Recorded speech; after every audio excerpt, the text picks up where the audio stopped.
JacksportsTV.com. I'm Damian Bell. This is Pat Donovan. That's Damian Baldwin. Three big guys on sports.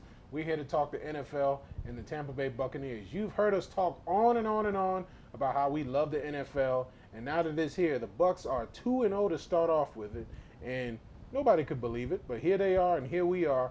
Can't wait to talk about it. I'm surprised the Bucs are 2-0. I'll be even more surprised if they're 3-0. I might fall out on the spot if they go 4-0. But hey, you can't knock it. They're an improved team.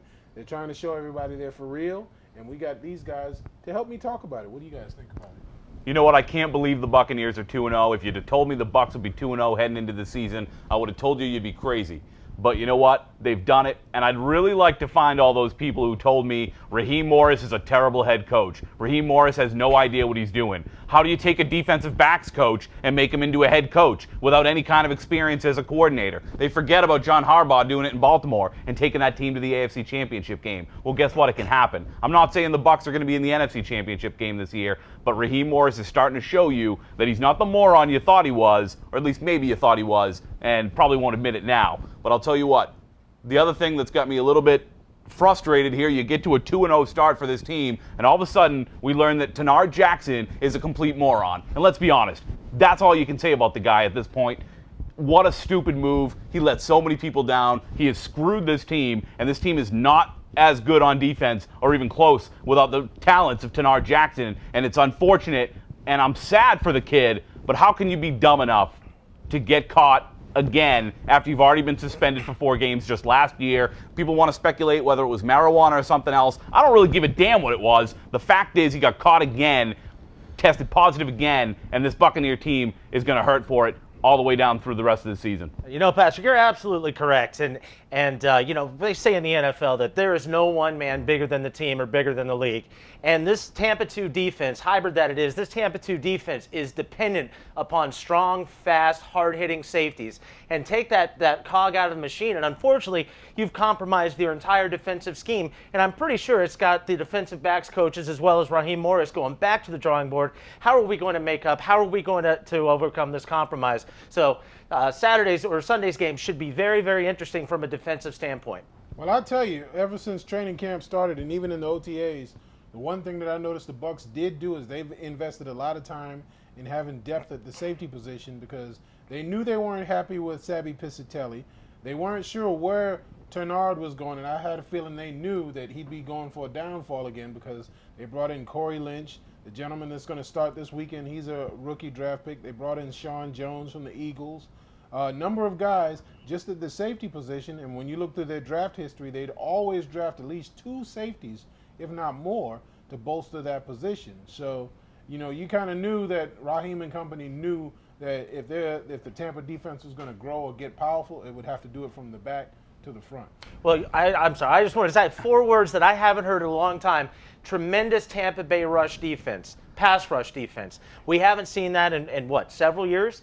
You take away that experienced safety and you put him on the bench and kick him out and bring in a rookie. That just puts more pressure and burden on those 4 guys up front. That pass rush is gone. Now quarterbacks can take shots down the field, and now the other teams are going to be able to run the ball more effectively. And you have to hope that this doesn't infect the team from the inside out, because you know what? It's not, unfortunately, just Tenard Jackson. You had a Sabby Piscitelli who was already unhappy with his role on this football team prior to Tenard Jackson's suspension. Now you're telling him, I'm sorry, Sabby, but you're not even good enough to be the second guy in at free safety. We're going to bring in the young Cody Grimm, and if you've stood next to Cody Grimm, he's a pretty small guy, and it's going to be interesting to see how does he hold up against a run block? How does he get off of a big block? And can Cody Grimm come in and make the kind of impact that Tenard Jackson did? We know that he can't do that.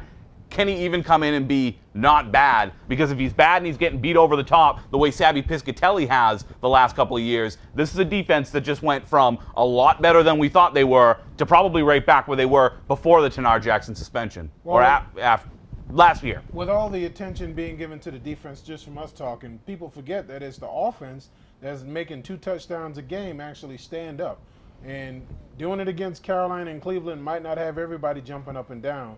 but it's an efficiency on offense that you could see happen against any team. And maybe 2 touchdowns doesn't stand up against the Saints or the Falcons, but to know that they can establish drives and get something going better than 3-and-out, holding penalty, go off the field, it gives you some hope. And with the defense, even missing that one guy, you can see a lot of 14-10 games that the Bucs are competitive in and stay throughout the race. And I mean, the NFL is a lot bigger than what the Bucs are doing, but just to see them at this point right now, it gives you a lot of hope for that parity that they're always looking for.